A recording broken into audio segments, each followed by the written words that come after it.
Assalamualaikum warahmatullahi wabarakatuh. Bismillahirrahmanirrahim. Alhamdulillahirabbil alamin. Wassalatu wassalamu ala asyrafil anbiya'i wal mursalin wa ala alihi wa sahbihi ajma'in. Amma ba'du, la haula wa la quwwata illa billahil aliyyil azim.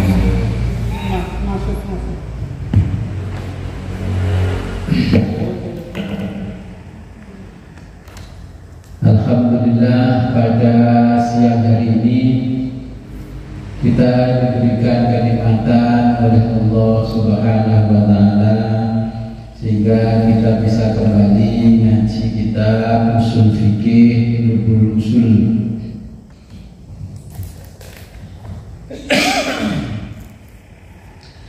Sebelum kita mulai pengajian ini, marilah kita berkirim Fatihah terlebih dulu kepada junjungan kita baginda Nabi besar Muhammad sallallahu alaihi wasallam dan kepada muallif kitab Lubul Usul.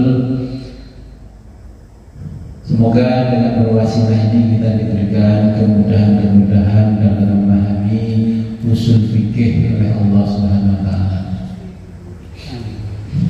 Ila hadratil habibina wa syafi'i qulubina wa qurrati a'yunina wa qutbatina Sayyidina wa maulana Muhammad sallallahu alaihi wasallam wa ala alihi wa azwajihi wa auladihi wa dhurriyyatihi wa jami'i ashabihil kiram. Al-Fatihah. A'udzu billahi minasyaitonir rajim.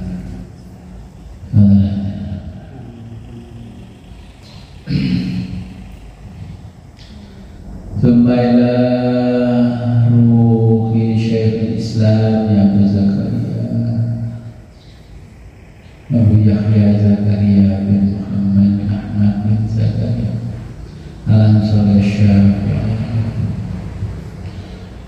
rahimahullah ta'ala wa nafa'ana bihi wa bi ulumihi fid dharain wa li walidayhi wa li masyayikhihi. Al-Fatihah.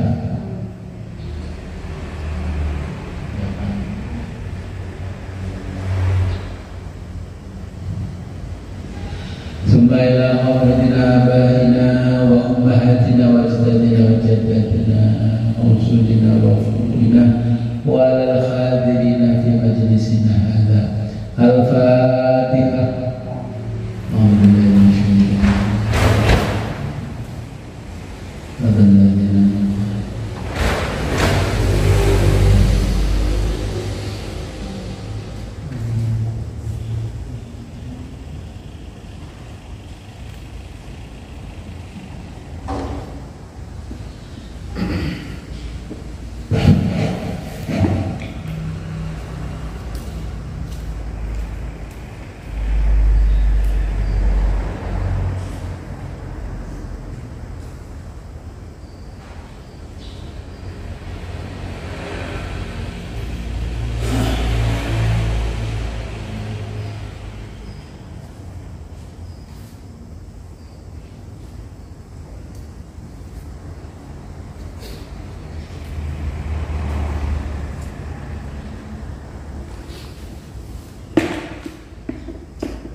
Halaman pindah.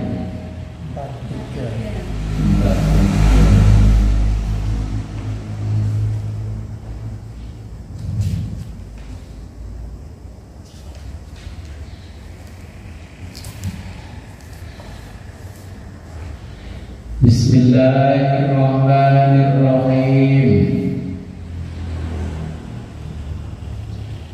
Qala al-muallifu rahimahullahu ta'ala wa nafa'ana bihi wa bi ulumihi fid dharain. Amin ya rabbal alamin. Mas'alatun ini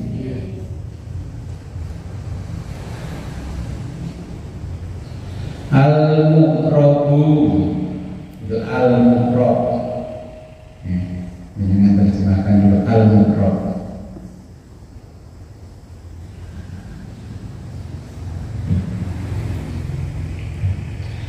Lafdun adalah lafaz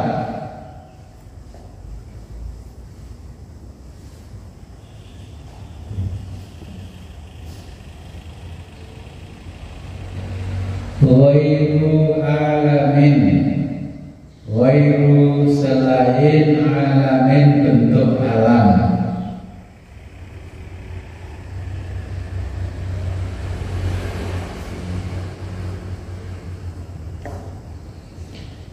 Isti'malathu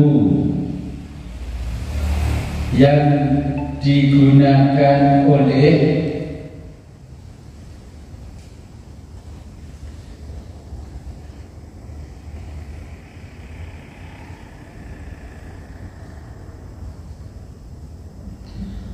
al-Arabu orang Arab.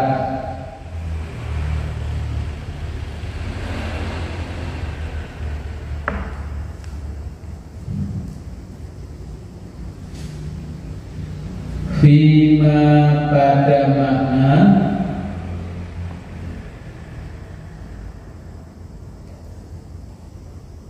wudhi'a yang meletakkan dasar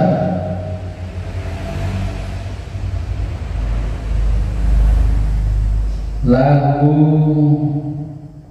lafaz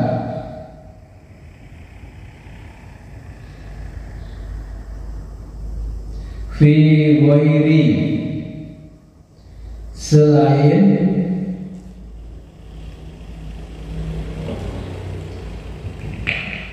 lughatihim bahasa mereka. Mereka artinya orang Arab.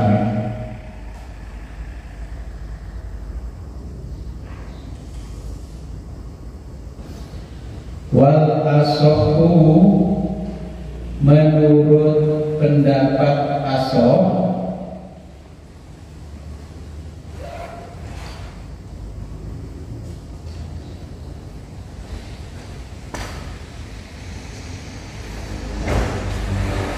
annahu bahwa al-mufrad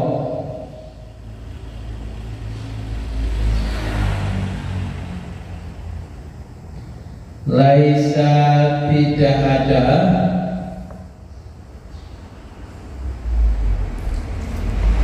fil Qur'ani di dalam Al-Qur'an.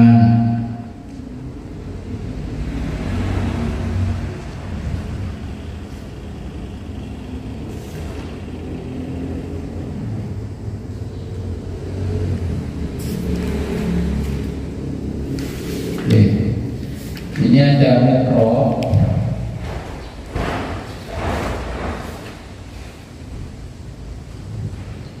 Mufrad ini adalah lafaz selain bentuk alam yang dipakai oleh orang Arab, ya.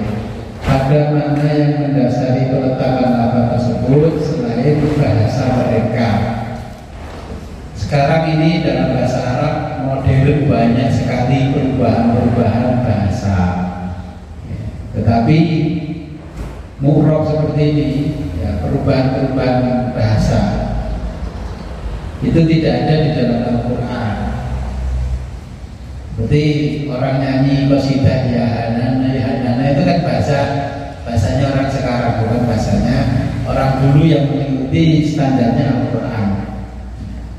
Jadi kalau kita mendengarkan lagu-lagunya orang sekarang, syairnya orang sekarang, itu syairnya pokoknya ya kayak pengarang pencipta lagu Indonesia. Pokoknya penak di Rumono tidak mengikuti kaidah-kaidahnya bersyair. Okay. Sastranya nggak tinggi-tinggi banget. Karena apa? Kalau menggunakan sastra yang tinggi pun pendengarnya bingung. Kalau kecerdasannya tidak tinggi. Makanya ini di dalam usul fikih dikategorikan. Nah, ini baca.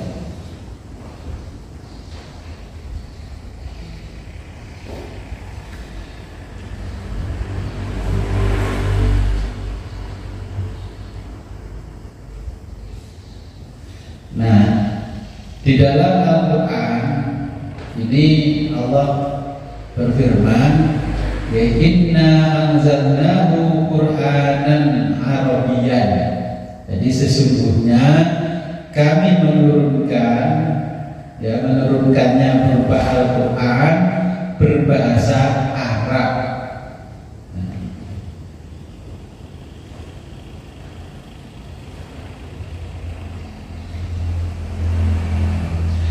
Nah, di sini diungkapkan oleh beberapa ulama, mayoritas ulama mengatakan bahasa yang ada di dalam Al-Quran itu semuanya bahasa Arab, tidak ada bahasa selain Arab.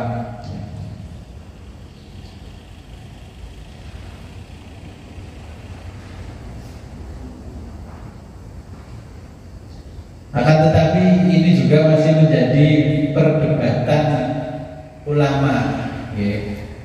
Jadi pendapat Ashab, ini yang pendapat Ashab tadi, ini diungkapkan Asy-Syafi'i, Ibnu Jarir dan mayoritas ulama, karena jika hal itu terjadi, Al-Quran akan memuat bahasa selain bahasa Arab, sehingga Al-Quran tidak seluruhnya bahasa Arab. Padahal Allah berfirman, inna anzalnahu Qur'anan Arabiyyan. Nah, kemudian lafaz yang murab ini terdapat dalam Al-Quran.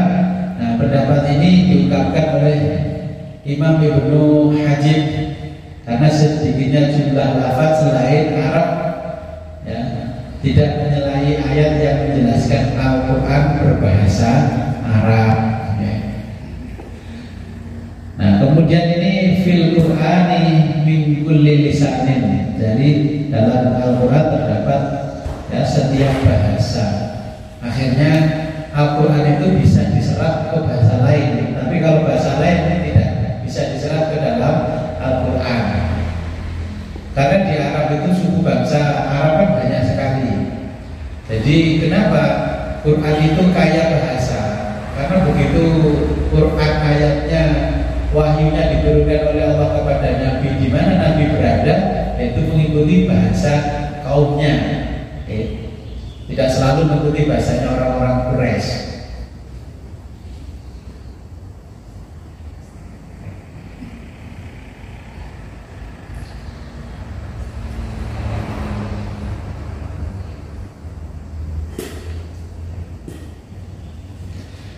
Jika di dalam Al-Quran yang mufrad ini kan, kalau kita contohnya membaca Bismillahirrahmanirrahim, jadi Bismillahirrahmanirrahim. Kenapa dibaca ini bunyinya terakhir? Karena di depan itu ba adalah huruf jar, jadi ketika jar dibaca i. Jadi Bismillahirrahmanirrahim. Nah, ini cirinya kalau bahasa Arab. Bismillahirrahmanirrahim, yaitu Bismillahirrahmanirrahim. Kalau orang Arab, kelahiran di Arab, tidak perlu belajar tata bahasa, pasti bisa menyusun bagaimana benarnya susunan dalam bahasa Arab. Bismillahirrahmanirrahim. Nah, sama dengan kita, kalau orang Jawa, ada orang berbicara bahasa Jawa tapi orang asing, dia terbalik-balik, kita tahu maknanya, maksud yang disampaikan oleh orang tersebut, karena dia bukan asli orang Jawa. Di Bismillahirrahmanirrahim bunyinya Bismillahirrahmanirrahim. Nah, terus Alhamdulillahi, alhamdu, bacanya alhamdu, bukan alhamda, alhamdi. Alhamdu karena ada huruf alif dan lam. Nah, itu menunjukkan dibaca mufrad-nya adalah rofa. Jadi alhamdu. Nah, kemudian lillahi, karena lam ini juga huruf jar, lillahi menjadi Allah ini menjadi lillahi rabbil alamin. Nah, jadi selama tidak ada perubahan, dia dari awal ini ya ikut terus i. Kalau nanti ada perubahan seperti alhamdulillahi rahmanirrahim, nah, itu perubahannya. Ini yang dimaksud nanti mu'rab di dalam bahasa Arab. Kita lanjutkan masalah turun. Nah, ini permasalahan al-lafdu lafad.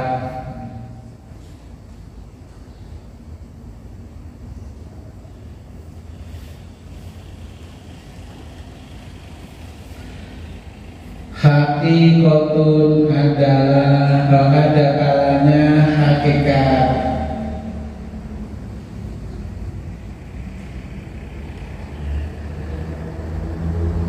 Atau majazun majaz. Nah, ini apa namanya, terjemahnya gini. Al-lafdul lafad hakikatun ada kalanya hakikat saja. Au majazun atau majaz saja.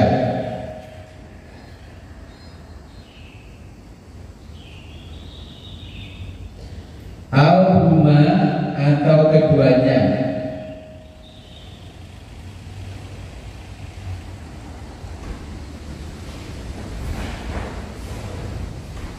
Bi'iktibaroini, dengan dua pertimbangan.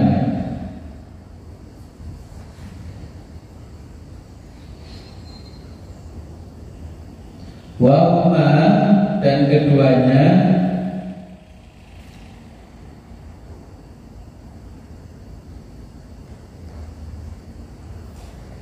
muntafiyani,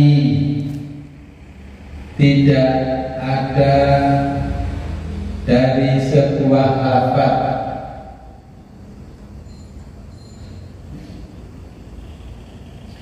qabla istimali, qabla sebelum istimali digunakan.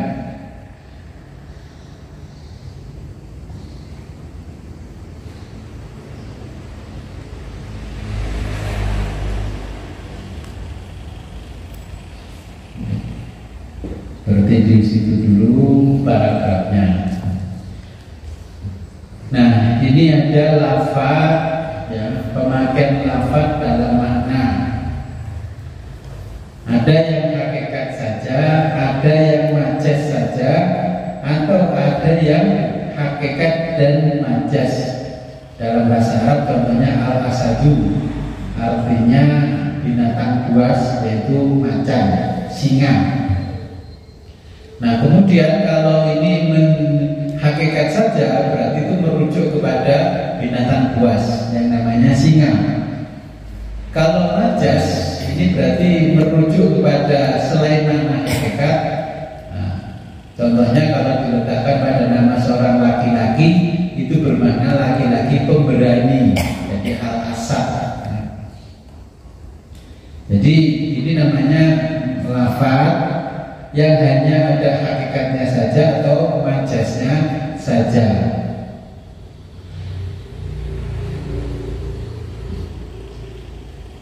Sehingga kalau makna asad ini sebagai hakikat saja, nah, seperti kemarin kalau kita belajar filsafat, inilah namanya ontologi, ya.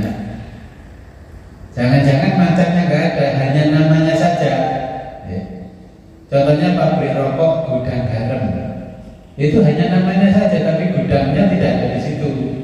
Nah, dulu ada gudang di sebelahnya, ya, pada waktu pertama berdiri, terus melihat gudang, wah bagus, ya sudah dinamakan gudang garam karena sebelahnya itu.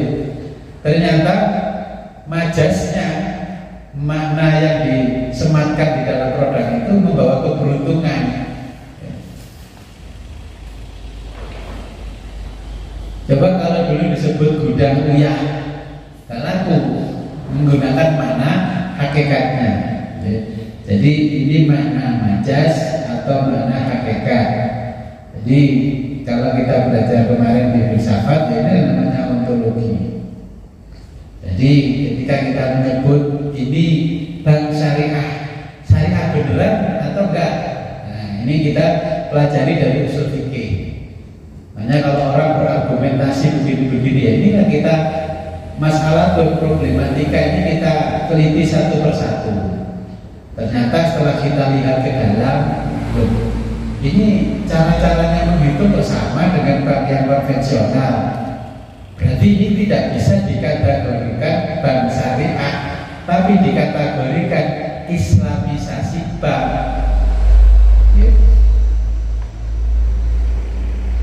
Jadi seperti ini, kita melihat mana hakikatnya saja, atau majasnya saja, atau dari keduanya. Orang menyebut Islami kan juga belum tentu Islami. Oh, ini hanya mereknya saja.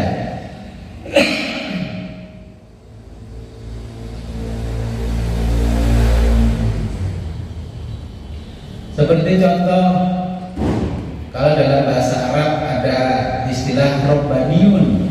Nabi menjelaskan orang itu harus bisa menjadi Robbaniyun. Robbani artinya pendidik. Jadi yang mendidik zahir batin bisa mengantarkan dirinya sampai kepada Allah, mulai hal-hal yang terkecil sampai terbesar. Nah, ini maknanya Robbani. Kalau guru belum tentu bisa jadi Robbani. Kalau Robbani mesti bisa jadi guru.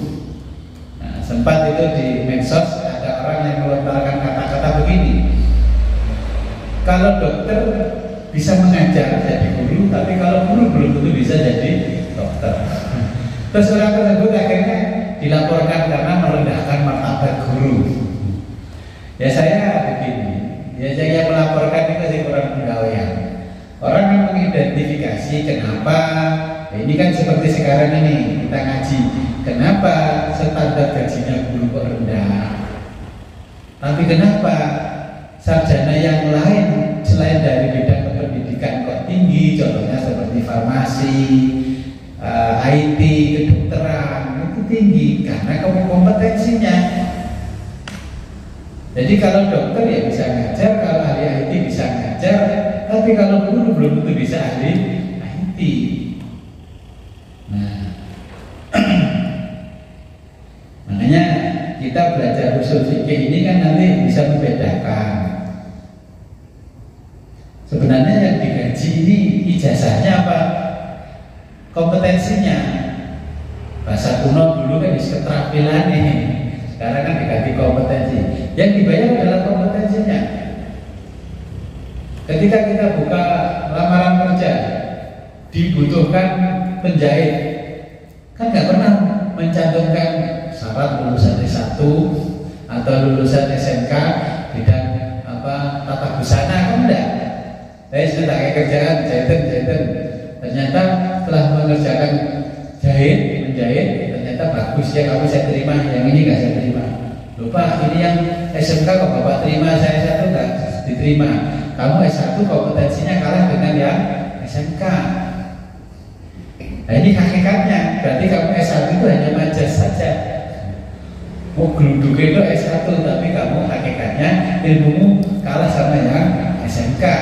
Nah, ketika butuh IT, tukang desain, dibuka lamaran, tukang desain, lamar banyak orang nggak usah dilihat ijazah, selesai.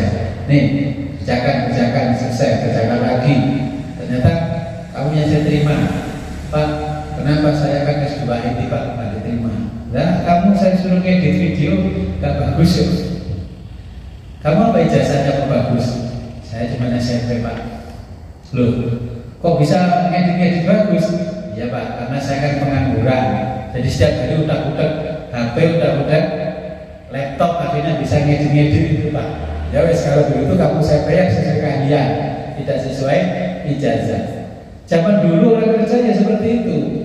Nanti akan berputar lagi, orang lama kerjaan tidak memandang ijazah lagi. Kalau di negara maju memang nggak dibutuhkan, nggak memandang ijazahnya, pokoknya disuruh mengerjakan bisa ya oke. Dicari tukang jahit, kan nggak perlu melampirkan pernah kursus modus di mana, kan nggak pernah. Oke, pokoknya jahitan tapi ya wis, bisa masang kancing bisa, bisa masang ini selerekan, setting bisa. Nah ini yang dimaksud di dalam usul fikih. Sesuatu itu kadang hanya dilihat hakikatnya saja, kadang hanya majasnya saja, kadang hanya kedua-duanya. Nah, kalau kedua-duanya ini bisa lah namanya, kalau kita belajar filsafat namanya ontologi, yang kemarin itu kan ontologi. Sama dengan saya menyampaikan manajemen pendidikan Islam. Jadi untuk gak sih nyatanya kodoh air. Nah, berarti itu hanya islamisasi manajemen saja. Ya. Dan tidak diistilahkan manajemen Islam. Bahkan ya sama, wong semua laporannya itu loh, laporannya sama dengan bank konvensional, hanya bahasa biasanya bahasa Indonesia ke Inggrisan diganti ke Arab-Araban. Ya. Berarti itu nggak bisa kategori syariah, tapi kategori islamisasi bank. Ya.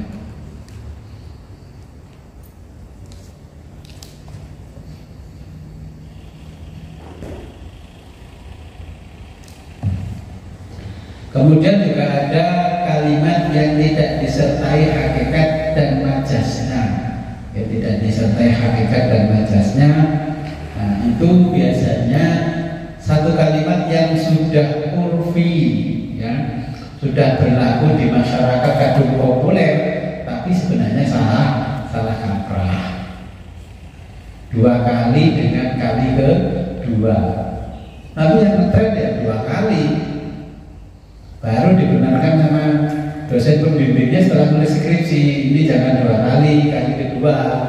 Oke, tapi itu kan sudah umum di masyarakat.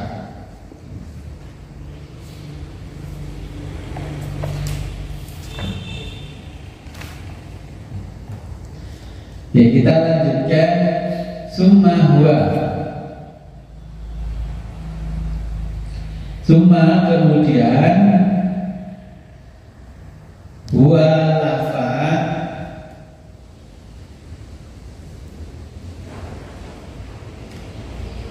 ma'mulun diarahkan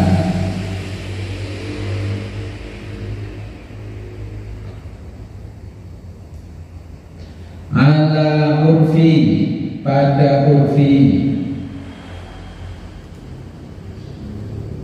ala urfil mukhatabi pada urfi al mukhatabi pemberi khitab atau dari pemberi khitab.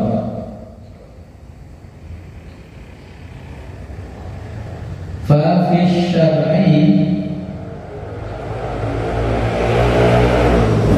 maka dalam asy-syar'i khitab syar'i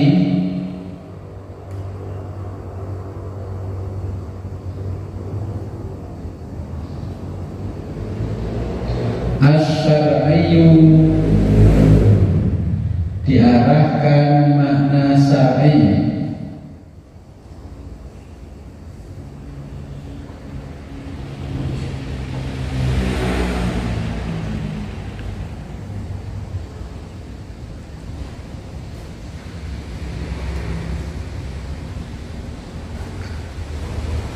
fal urfiyu kemudian urfi, ya, urfi am, fal urfiyu kemudian urfi am, urfi yang umum,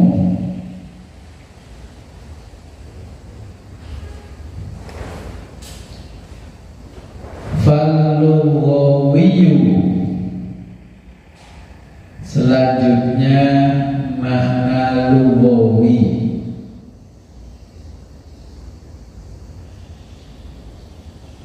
fil ashafi menurut kaul ashaf.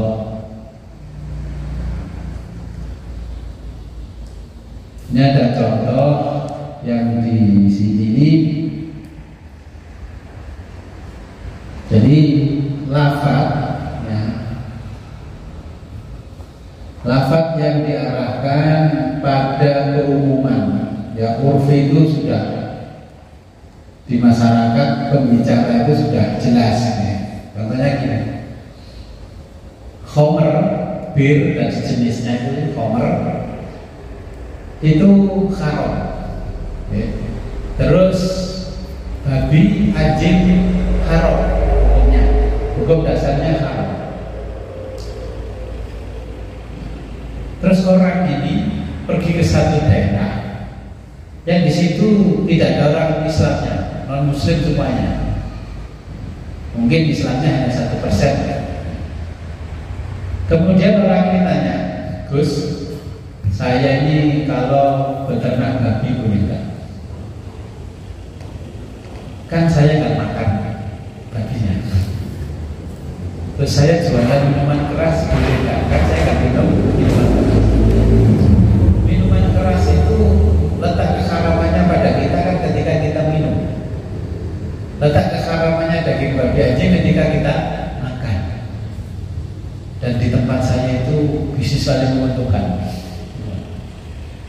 Nah ini, saya mengalami hal yang seperti itu. Ada orang datang jauh-jauh bertanya hal seperti itu. Ya untuk langsung di kepala ini ingat tentang yang namanya lafaz hakiki, majaz, sama urfinya dalam permasalahan ini. Saya hanya senyum-senyum.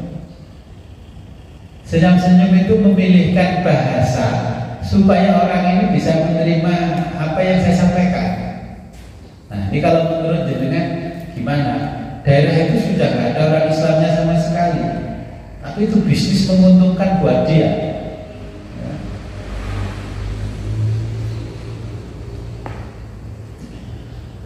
Saya akhirnya menyampaikan begini, di dalam usul fikih itu kan ada yang berlaku di masyarakat. Masyarakat kan masyarakat daerahmu sekarang. Itu menurut masyarakatmu dan agama yang dianut oleh masyarakatmu itu adalah halal. Nah, tetapi kamu ini kan orang Islam. Sesuatu yang haram itu apapun jenisnya tidak boleh dibisniskan. Gus, tapi di Jawa kan jual beli traktor kan boleh, Gus. Coba kalau orang terus bertanya mencari dalil pembenarannya.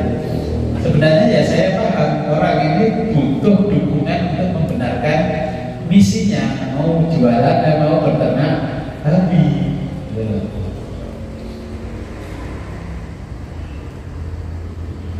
Loh iya nggak apa-apa memang.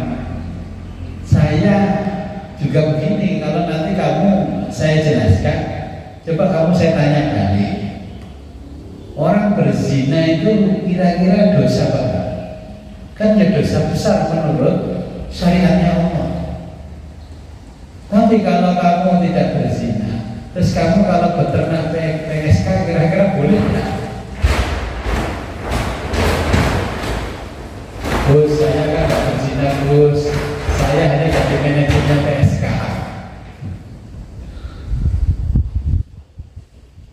Ya, orang itu akhirnya saya bandingkan pendapatnya pribadi dia dengan apa yang saya sampaikan. Ini sudah dibahas ulama.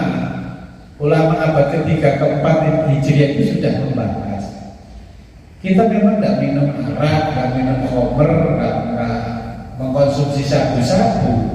Tapi kalau kita jadi penjualnya ya nggak boleh. Karena keharaman sesuatu yang kita bisniskan itu menjadi tidak boleh. Ilatnya, ya, itu dasarnya adalah seperti itu. Jadi ada orang satu kawasan, masih di Indonesia, di Papua, itu sudah mayoritas non-Muslim. Di sana konsumsi setiap hari babi itu seperti jual ayam potong di Jawa. Ya, seperti menjual ayam potong di Jawa dan setiap hari jual. Dan ternak babi, dia itu mencoba ternak babi luar biasa, gemuk-gemuk, berbeda dengan orang sana. Datang jauh-jauh ke sini mencari dalil bisnisnya boleh tidak. Ya saya katakan sesuatu yang diharamkan Allah berbisnisnya tidak boleh. Dan itu kalau jualan mereka bagus, kotoran-kotoran binatang. Kalau di Jawa itu transaksinya bukan dijual, itu kasih bayaran orang yang memindahkan kotoran ke tempat lain. Yang punya kotoran tidak terima uang. Kamu bisa nggak ternak terus nggak terima hasil penjualan ternak? Jadi ya ini memang permasalahan fikih. Di dalam usul fikih itu ada kalimat la bai'ul khamra ya, al mustauladata. Jadi dia tidak akan menjual khamr atau budak mustauladah. Nah, sehingga dulu di zaman Nabi itu menghapuskan sistem perbudakan. Tapi mayoritas orang di Arab menolak. Bahkan sampai Nabi wafat, sistem perbudakan pun juga belum hilang. Hilangnya sistem perbudakan di Arab itu karena ketika Arab butuh bantuan ya, ke Amerika membantu dengan catatan sistem perbudakan harus dihapuskan dari Arab. Nah, begitu pun juga sama, ulamanya menentang. Padahal kalau kita melihat usul fikih, kita nggak menghapuskan hukum itu berarti sama dengan kita tidak menghargai. Tapi kan kalau dibahas detail asal-muasal perbudakan itu kan panjang.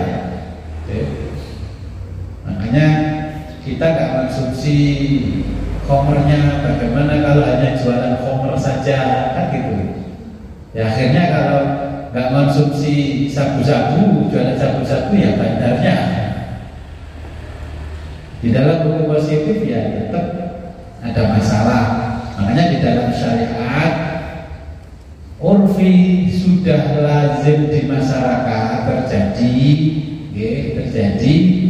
Nah, bahwa mereka tahu kalau ini diharamkan agama, tapi karena dia berada di satu kelompok masyarakat yang berbeda dengan dia keyakinannya, mau mengambil keuntungan bisnis dengan bisnis itu, tapi di dalam masyarakat itu ini tidak diharamkan.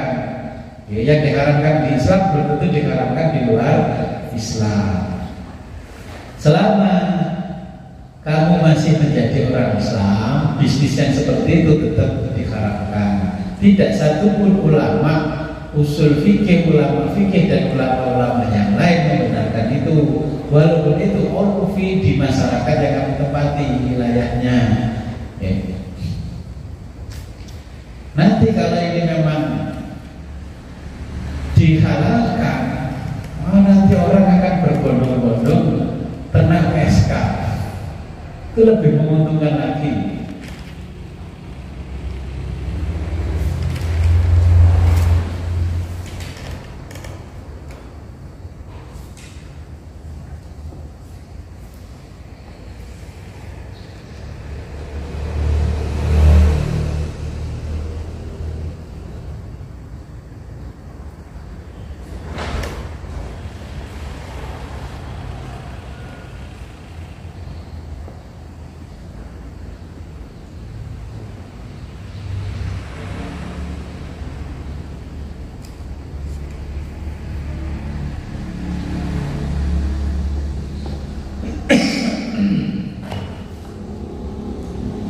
Jadi ini permasalahan hukum. Ya. Nanti kalau ada orang-orang yang bertanya hal-hal yang semacam itu, ini kan sudah ada gambarannya di sini. Ya. Sesuatu karena itu lazim di masyarakat tertentu, di kita tidak. Ya sama dengan begini. Saya menghadiri satu acara, karena orang itu tahu saya disampaikan di Gus dengan datangnya nanti aja kalau acara sudah selesai. Ya.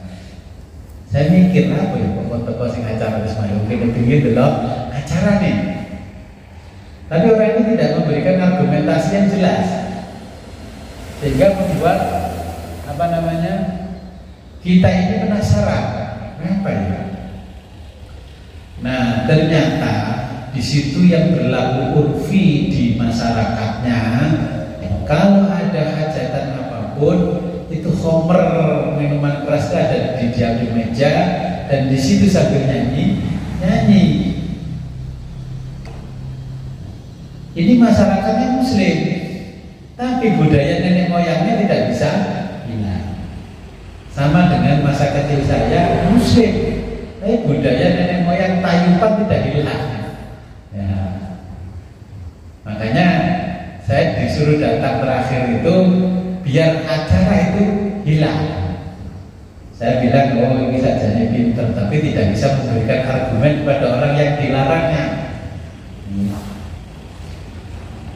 Akhirnya ya kita datang, kemudian diceritakan bahwa di masyarakatnya seperti ini. Wah ya kalau ini namanya maknanya majas sama maknanya hakiki. Loh, gak ada sampro-sampro, gak ada sholat, gak ada yang tegus nanti kalau ada acara sholawatan. Jadi budaya yang berlaku nenek moyangnya masih kuat mengalahkan agamanya. Itulah yang urfi seperti itu. Jadi bukan agama yang dibudayakan, tapi budaya itu akhirnya dipaksakan menjadi bagian dari budaya. Nanti harus bisa membedakan ini asal usulnya budaya yang minta dimasukkan bagian dari agama. Ini agama yang dibudayakan.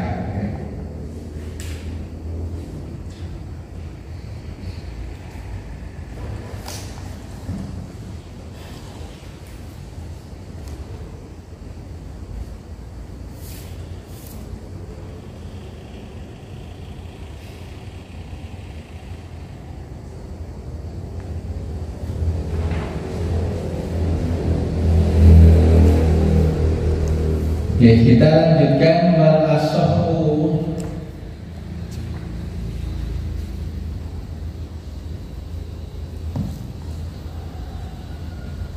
Wal asahu, dan menurut pendapat asah,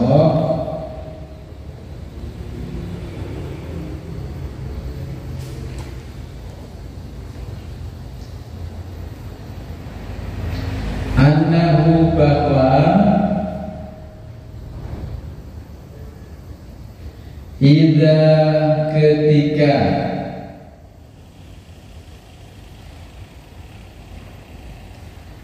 ta'arada, terjadi pertentangan,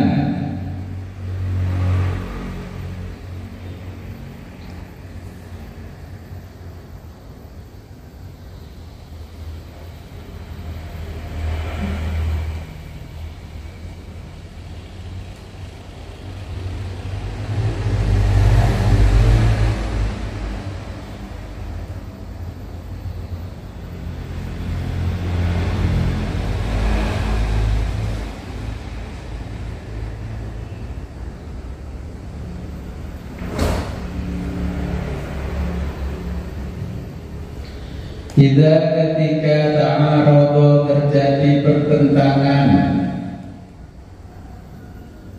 majazun rajihun, antara majas rajih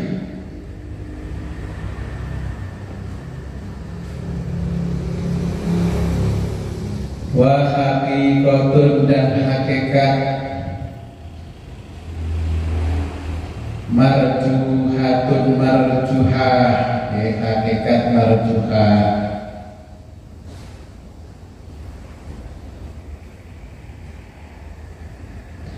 Tasawaya, maka keduanya setara.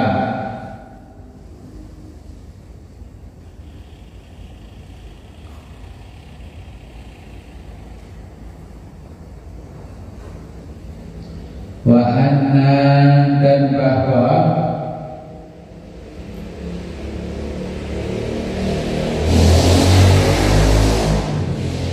subuta, tetapnya, hukmin, sebuah hukum,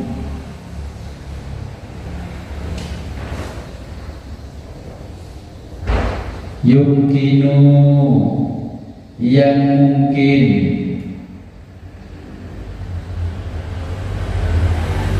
kaunahu, adanya hukum,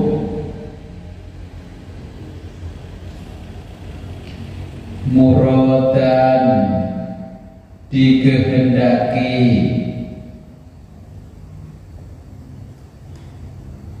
min khitabin, dari sebuah khitab,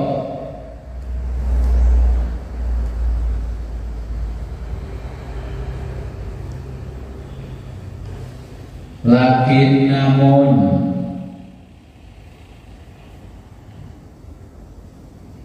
majazan secara majaz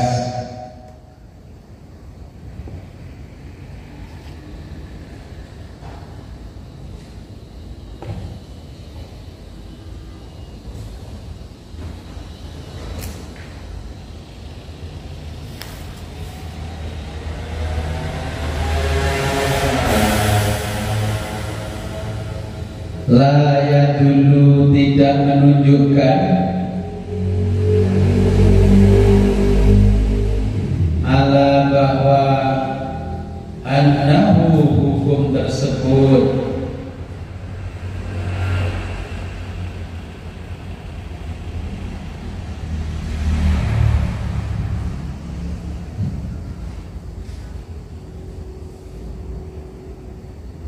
al-muradu yang dikehendaki minhu dari khitab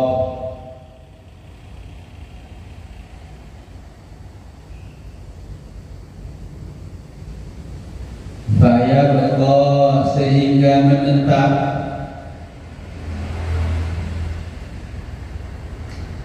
apa khitabu khitab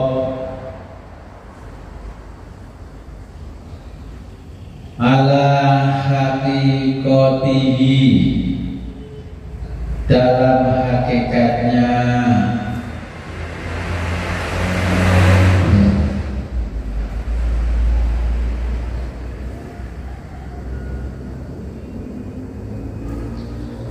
Nah, ini dalam situasi tertentu menjadi sebuah pertentangan antara majas rajih dan hakikat marjuh.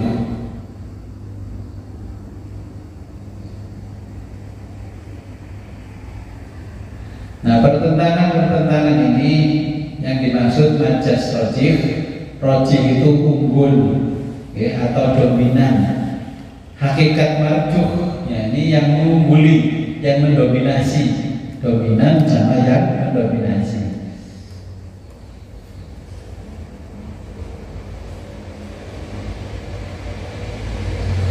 Nah, terdapat beberapa pendapat. Nah, keduanya sederajat dikarenakan masing-masing memiliki sisi kelebihan. Pendapat ini oleh pengarang dinilai sebagai versi ashab.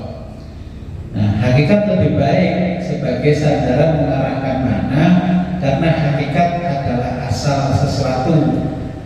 Ini hakikat. Majas lebih baik sebagai sandaran mengarahkan makna karena majas lebih dominan. Contohnya, la asyrabu min hadzal nahri. Aku tidak akan minum dari sungai ini. Contoh. Saya pernah dibejak oleh kakek moyang. Kalau kamu besok mau menikah, kamu jangan menikah mulai area ini sampai area ini. Ya, kita nggak nyebutkan desa, nanti orang bisa memahami desanya. Area ini sama area ini kamu nggak boleh menikah. Kalau kamu menikah di sini nggak boleh dari keturunan ini. Nah, ini adalah hakikat yang rajih, ini hakikat yang marjuh. Tetapi si khitab, pemberi khitab itu yang bicara itu memberikan penegasan secara hakiki bahwa larangan itu jelas. Nanti itu nggak bisa diterima karena penyampaiannya majas. Orang yang nggak bisa menerima dengan hakikatnya antara majas dan hakikat, orang mengatakan wah itu mitos. Karena orang tidak bisa menerima di antara keduanya. Kenapa sih kok gak boleh? Kenapa kok gak boleh ngombe banyu sumur iki? Aku gak ngombe banyu sumur iki lagi. Ketika masih kecil penasaran, tapi Tapi semakin dewasa ngerti khitab-khitab itu, saya nggak penasaran, tapi saya mencari dalilnya kenapa orang ini mengatakan seperti itu. Pasti ada tujuan yang tertentu. Nah, satu ketika saya mencari orang yang bisa memberikan informasi daerah ini dulu sebenarnya apa. Terus dia mengatakan ini di zaman Belanda. Daerah ini adalah tempatnya budik-budik yang Belanda. Ini termasuk orang-orang yang menjadi pemuas nafsunya orang-orang Belanda ini. Oh, mengenai kok wai-wai begini. Tidak boleh dinikahi karena memang nasabnya seperti itu. Tapi si pembicara tadi, si khitab penyampai pembicaraan tadi tidak menjelaskan rinci, karena dianggap yang diajak bicara sudah cerdas, pintar, tak perlu dijelaskan. Tapi yang lain-lain selain saya ya macam-macam pertanyaannya. Bahkan disampaikan bahwa apa yang disampaikan buyutnya itu mitos. Saya cari informasi tentang kebenaran apa yang disampaikan nenek moyang. Sama ketika kita bicara yang lebih besar. Dulu orang tidak menghargai orang-orang yang tinggal di Jakarta, orang Betawi di zaman dulu. Kenapa begini? Karena memang munculnya suku Betawi itu kan dari perbudakan di zaman Belanda. Nah, ini juga sama. Kenapa kalau orang ini dari anak cucunya ini tidak boleh dinikahi? Saya sempat berpikir begini, Mbak Buyut ini yang ngomong banyak ngomongnya Kanjeng Nabi, mirip-mirip pesannya persis Nabi. Ternyata memang Mbak Buyut ini orangnya ahli agama dan luar biasa. Jadi menyampaikan pesannya seperti dahulunya Kanjeng Nabi. Terus akhirnya saya telusuri, oh kenapa? Oh ini dilarang, oh ini boleh. Tapi kenapa ya dilarang sama Mbak Buyut itu orangnya mesti ahli pakai ini. Terus akhirnya saya dikasih tahu bahwa dulu itu pernah terjadi peristiwa seperti ini. Itu ada 5 orang anak, itu bapaknya beda-beda dan tidak terjadi pernikahan yang sah menurut syariat. Nah, ini kan yang disampaikan khitabnya adalah konteksnya, hakikatnya, tapi yang si khitab ini memberi khitabnya bicaranya majasnya saja. Jadi biar tidak menunjuk hidup, maka menyampaikannya secara majazi, simbolis. Bahasa Inggris simbolis, simbol-simbol ini.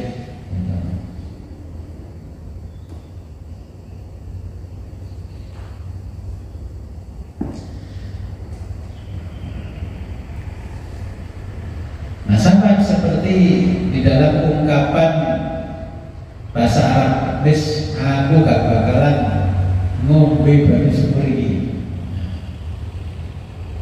Karena dulu orang itu tahu di zaman Arab jahiliyah, perempuan-perempuan di Arab itu ketika haid, itu potongan-potongan kapas, potongan apanya itu gak dibakar, gak dipendem, gak disucikan, langsung dibuang ke sumur.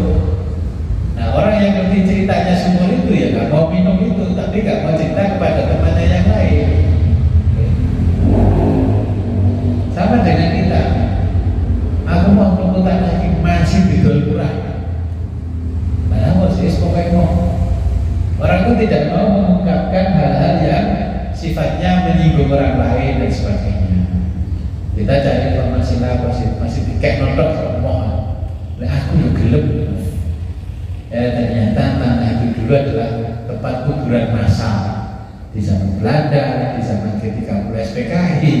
Makanya orang yang tahu sejarahnya ya gak mau, dikasih saja tidak mau, karena hakikatnya di bawah itu semuanya adalah mayat.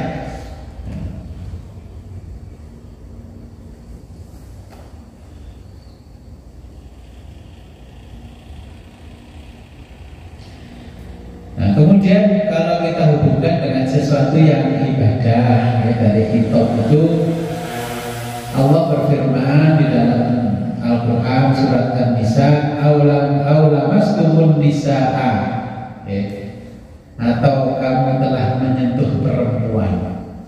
Kata Allah ini, falam tajidu ma'an. Nah, kemudian kamu tidak mendapatkan air, fatayammamu, maka bertayamumlah. Nah, di dalam ayat ini pun ini lamastum, mulasamah, menyentuh dengan tangan, dan makna majasnya adalah jima.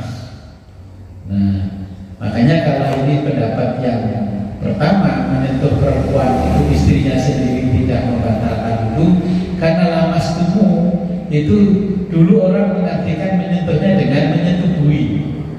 Kalau hanya salaman setelah sholat nggak membatalkan itu. Nah, yang berpendapat lain, pokoknya karena kan menyentuh, nah, itu namanya tekstual. Pokoknya menyentuh seperti itu. Karena teksnya menyentuh ya sudah, berarti menyentuh pun batal.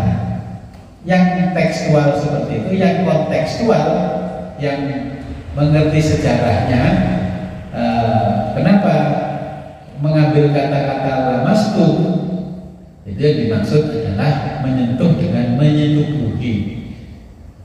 Nah, tetapi kedua-duanya antara tekstual dan kontekstual sama-sama pendapatnya kuat.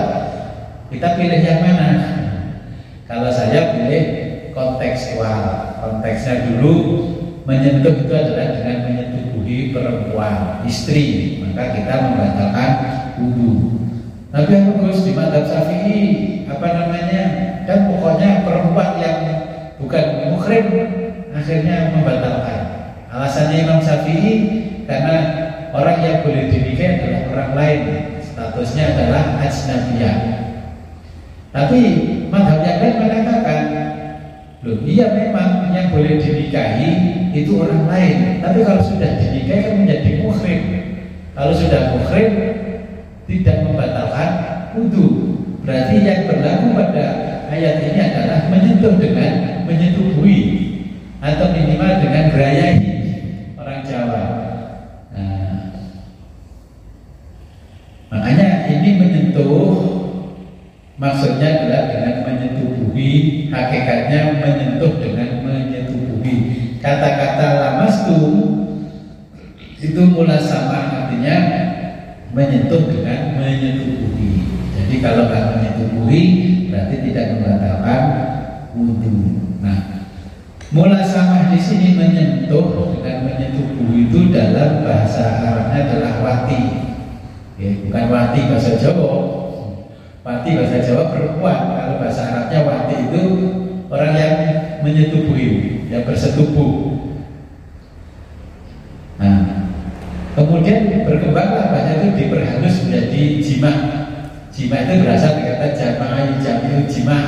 Jima artinya kumpul.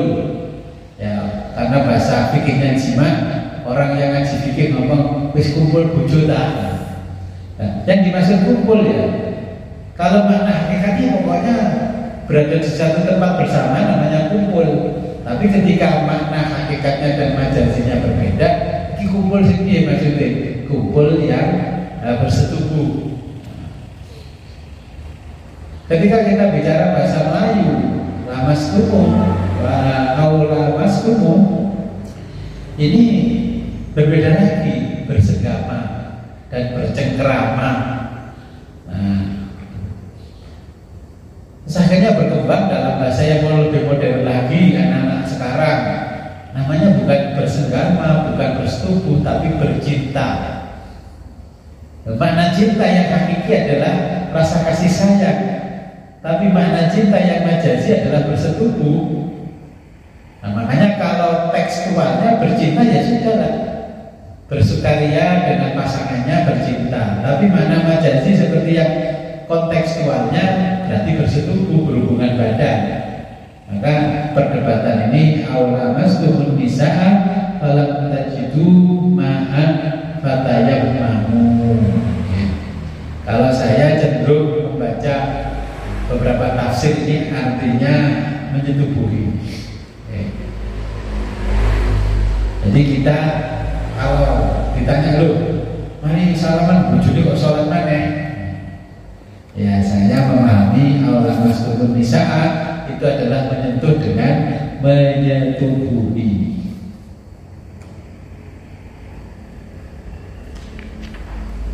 Oke, mungkin sampai sini ada pertanyaan.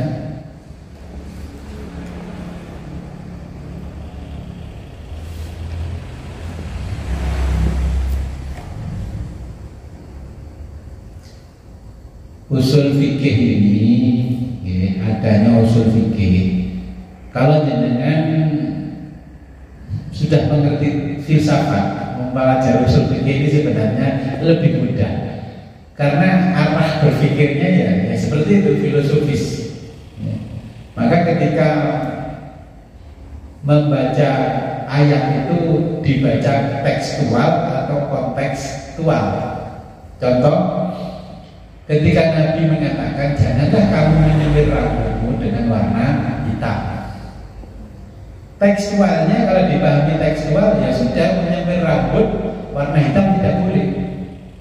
Kalau kontekstual kan dijelaskan satu ketika Sayyidina Abu Bakar Siddiq mendatangi Rasulullah dan Rasulullah mengatakan, "Wahai Abu Bakar, rambut bapakmu itu sudah berwarna putih semuanya. Boyo disemir dan ketok no bapakmu. Semir kan kita kok mesti ya Rasul disemiran warna hitam dan gak madani kok Yahudi." Nah, zaman dulu kontekstualnya Nabi menganjurkan semirnya warna pirang merah itu karena orang Yahudi warna hitam. Nah, bagaimana dengan kondisi sekarang Yahudi senangnya warna pirang? Nah, tekstualnya di situ pirang. Kalau kita belajar hadis tekstual ya memang merah. Kalau kontekstual berarti kita nyemir warna hitam pun tidak apa-apa. Oke, dengan semir hitam nih bukan apa-apa. Wis ngerti hadisnya, wis ngerti cara pandang usul fikihnya. Jadi kalau tekstualnya ya memang merah. Kalau kontekstualnya karena dulu itu orang Yahudi sukanya warna hitam. Nah sekarang Yahudi sukanya warna pirang, ya kita ganti warna hitam. Yahudi sukanya agak kebiru-biruan, keunguan, ya kita warna hitam. Dulu karena orang Yahudi sukanya rambutnya panjang, umat Islam disuruh rambutnya pendek, cepat, jenggotnya yang panjang. Kalau Yahudi dulu Nasrani rambutnya panjang, jenggotnya panjang, kumisnya panjang. Nah sekarang bagaimana kalau orang-orang di luar Islam sukanya rambutnya pendek sekarang? Kita ganti memanjangkan rambut. Ini hukum dipandang dari sisi tekstual dan kontekstual. Oke. Ya kalau hanya tekstual saja biasanya kaku. Pokoknya materi ini. Nah itu namanya tidak belajar asbabul wurud. Kalau Quran asbabul nuzul, kalau hadis asbabul wurud. Ya, asal usulnya sejarahnya Nabi mengatakan seperti itu apa? Dulu ada peristiwa apa?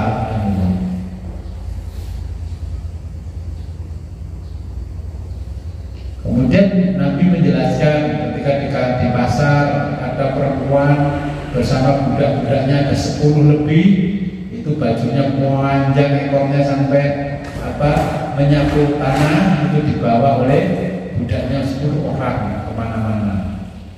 Nabi melarang umat Islam seperti itu karena konteksnya menyerupai budayanya orang Romawi dan menunjukkan ketakaburan orang. Karena itu dulu kan juga kontekstualnya di Arab di zaman itu adalah menunjukkan status sosial orang. Ya, status sosial. Sekarang kan ya sama. Status sosial orang itu bisa dilihat dari rumahnya, bisa dilihat dari mobilnya, terus bajunya, itu kan bisa sekarang. Jadi sebenarnya nggak ada bedanya lah zaman jahiliyah sampai sekarang, beda-beda tipis. Beda-beda tipis. Makanya ketika ada mantenan kok sampai menyapu tanah, kontekstualnya itu memang tidak boleh karena menyerupai orang Romawi. dan itu memang menunjukkan kesombongan dulu. Aku mau soge, aku kuat bawa, kalau aku bisa membeli 10 orang budak, nah, kan seperti itu. Jadi di kontekstualnya juga seperti itu. Jadi ada larangan-larangan yang akhirnya seperti itu dibahas di dalam usul fikih, larangan-larangannya. Banyak sebenarnya di dalam kehidupan kita, banyak sekali yang menjadi bahasan-bahasan di dalam usul fikih. Usul fikih. Dulu umat Islam di Indonesia itu nggak boleh pakai celana, nggak boleh pakai jas. Karena apa? Dahulunya Mbah Hasyim Asy'ari, man tasabbaha biqaumin fahuwa minhu. Barang siapa menyerupai satu kaum, maka dia adalah bagian dari kaum itu. Nah, itu di kitabnya Risalah Ushul Jamaah kan juga disebutkan seperti itu. Tapi sekarang kok semua kiai jas-jasan? Dulu Mbah Hasyim dan ulama-ulama yang lain pada waktu itu memfatwa dengan hadis itu karena kontekstualnya yang menggunakan jas sama celana adalah Belanda penjajah. Makanya orang Jawa jangan menyamai penjajah. Kalau yang menyamai penjajah berarti bolone penjajah. Kan begitu. Ya, kalau dilihat dari fakta sejarah, orang Jawa yang pada akhirnya memeluk agama Kristen, Katolik dan sebagainya itu yang dibawa Belanda, berarti dulu mengikut Belanda. Yang tidak ikut Belanda tetap berpegang teguh kalau ada Islam jadi Buddha atau Kejawen. Karena dulu yang disurgakan oleh Belanda ya seperti itu. Makanya ada fatwa man tasabbaha biqaumin fahuwa minhu. Barang siapa menyerupai satu kaum maka dia adalah bagian dari kaum itu. Karena sekarang kontekstualnya Belanda sudah pulang, sudah tidak ada penjajah, maka hadis itu dinasakh dan dimansuh. Kalau sudah tidak berlaku kondisi seperti dulu, maka sebagai mode baju menggunakan jas juga boleh. Makanya sing setengah abot londo, ya abot Jawa, ya sarungan, ya jasan. Itu ciri antara majazi sama hakiki, nggak bisa dipisahkan. Nanti kalau londo tiba desain londo itu lebih api tiba pelamponan. Anak menungso ini dikai jas, dikai jasi kok tambah ganteng. Akhirnya ya tetap santri, tidak meninggalkan santrinya, tapi modenya ingin mengikuti Belanda ya sarungan ya pakai jas. Keharamannya itu berubah jadi dibolehkan karena londonnya sudah tidak ada, penjajahnya sudah tidak ada. Ya, jadi itu bicara hukum yang berdasarkan kontekstualnya, konteksnya.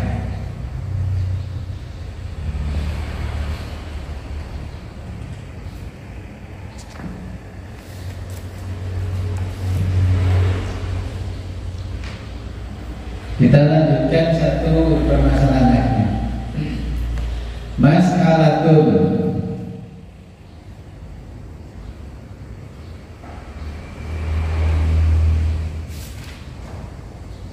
Al-lafzul lafaz. Al-lafzu sebuah lafaz Inistumila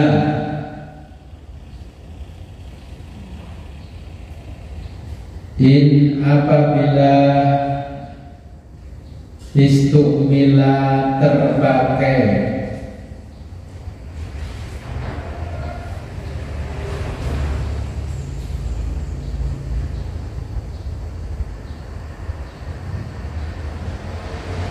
fi maknahu dalam makna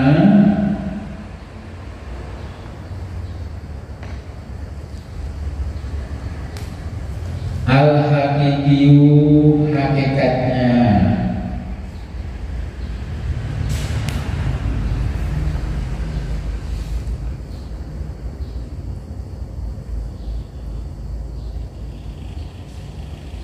lil intiqali agar beralih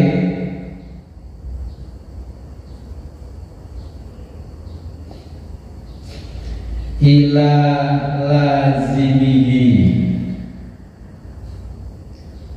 ila menuju lazimihi, kelazimannya.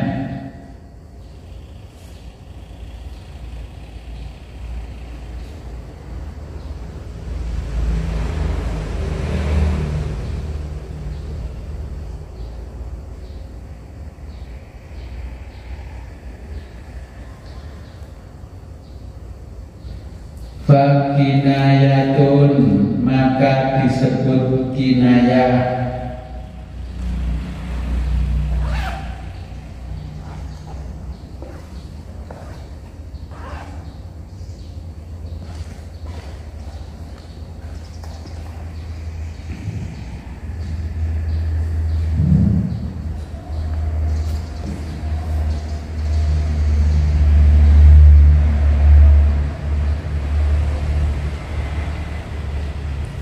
Fahya termasuk maknanya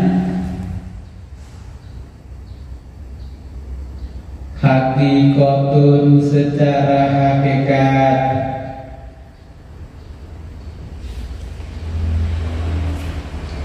au atau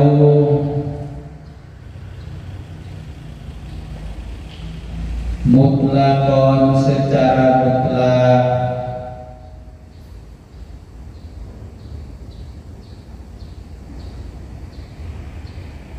litalwihi, untuk digunakan isyarat,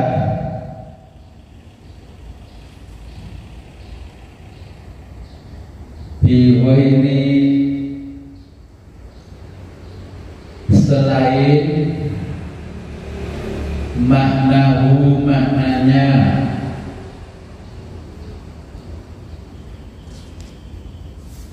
Fatahridun,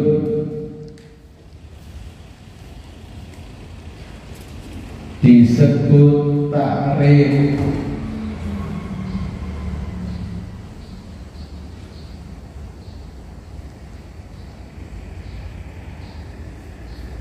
Bahwa tahrid terbagi menjadi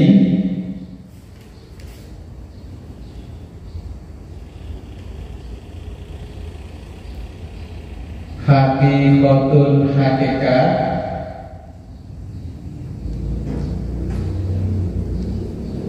wa majazun, dan majaz, wa kinayatun, dan kinayah.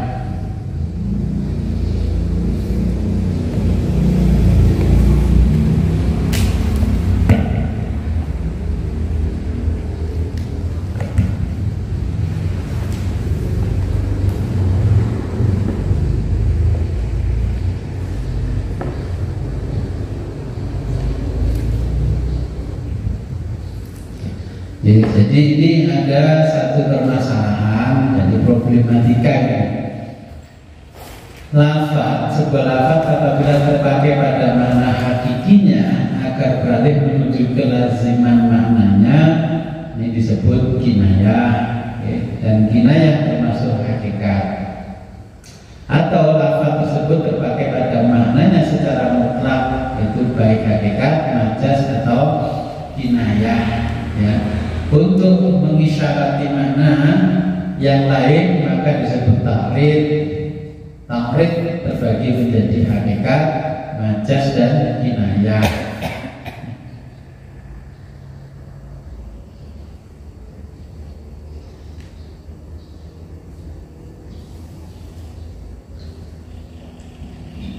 Kalau kita merujuk pada orang Jawa, anak itu panjang tangan, bukan tangannya yang panjang, tetapi dia mempunyai tabiat atau karakter suka mencuri. Maka kalimatnya anak itu tangannya panjang, panjang tangan. Zaidun tawilun najat, Zaid tinggi postur tubuhnya. Oh, itu situ ngomong gede-gede, bahasa Jawanya gitu. Wah, sing buwe kok gede-gede itu kan mobil-mobilan. Lah wong gede-gede, kata gede-gede itu tidak menunjukkan postur tubuhnya yang besar-besar. Oh ternyata para pejabat. Orang dulu kalau menyebut majasnya, kinayahnya, simbolnya orang pejabat itu, seorang pejabat adalah orang besar. Nah, ini disebutkan wong gede-gede. Itu sing teko wong netop-netop. Ya mungkin bukan pejabat, tapi pengusaha, tuan tanah dan sebagainya. Karena dia golongan orang-orang kaya, orang terpandang, maka orang menyebutnya orang netop-netop.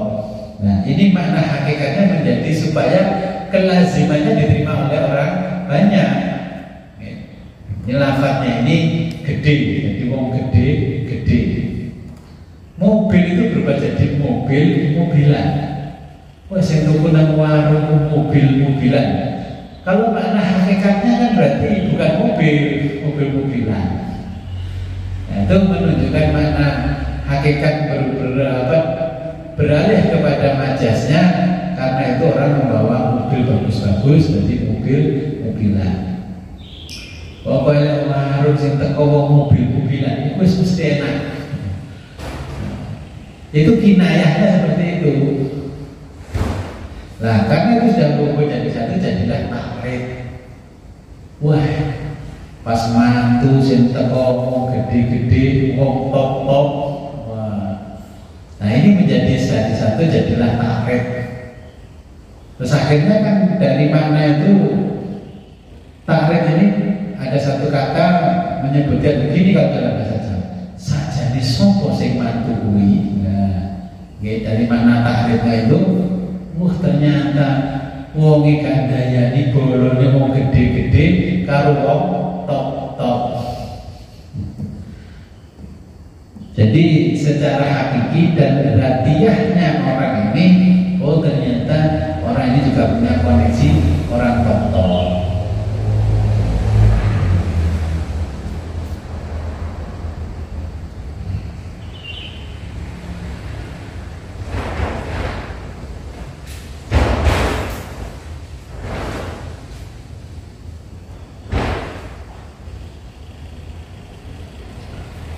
Jadi maknanya itu menjadi konteks ucapan, ya. Maknanya tergantung konteks ucapan, itulah syiakul kalam.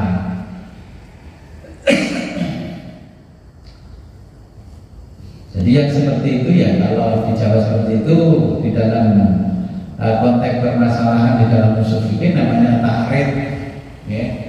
Dalam majasinya, hakikinya dan sebagainya menyebut jadi satu.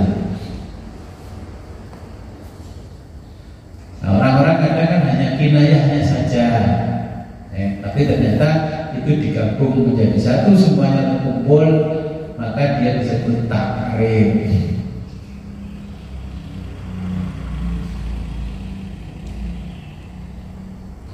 Tetapi sebenarnya di usul fikih takrib itu tidak ada. Takrib itu mengambil definisi ulama ahli bayan, ilmu menjelaskan bayan di dalam konteksnya ilmu logika.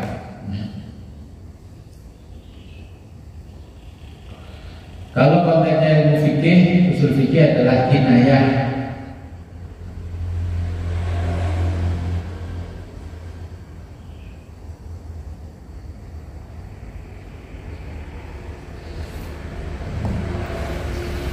Seperti di dalam fikih, ketika ada orang mengatakan, oh ini anak haram, bahasanya ini adalah anak haram. Anak haram itu pada konteksnya berarti dia lahir sebelum orang tuanya menikah. Adanya dia sebelum kedua orang tuanya menikah. Maka ini diberi julukan dulu di Arab itu namanya anak haram.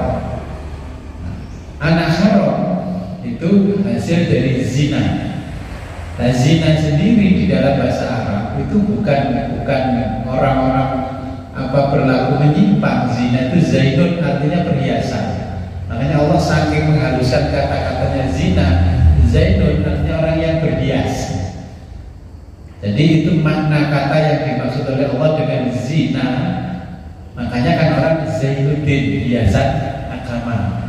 Makanya zainun kalau bahasa Jawa dia dimaknai pepaes, karena perhiasan. Makanya Allah karena menghormati orang itu kan larangan, maka Allah mengatakan zina. Haram, karena haram itu artinya kemuliaan, mulia. Makanya orang karena dimuliakan oleh Allah, maka sebutan yang untuk melarang orang yang dimuliakan itu dengan sebutan haram. Makanya ada Masjidil Haram, ada Tanah Haram, itu karena tanah yang dimuliakan. Manusia pun sama, ketika Allah melarang, sebutan larangan adalah haram. Keharamannya karena kemuliaan manusia itu, maka manusia dilarang mendekati hal yang dilarang oleh Allah, makanya namanya haram. Jadi itu asal usul kata haram.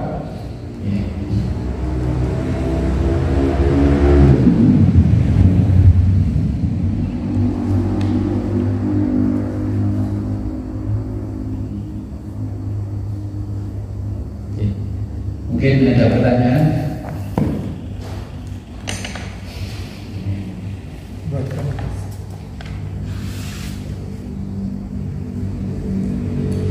Jadi ini konteksnya dalam hukum. Nah, kita juga punya konteks untuk mempelajari hukum dari filsafat hukum. Nah, usul fikih itu ya ada filsafat hukumnya, ada ilmu hukumnya dan sebagainya. Maka kalau kita bisa belajar usul fikih, biasanya belajar hukum-hukum yang lain seperti di kita Indonesia lebih mudah.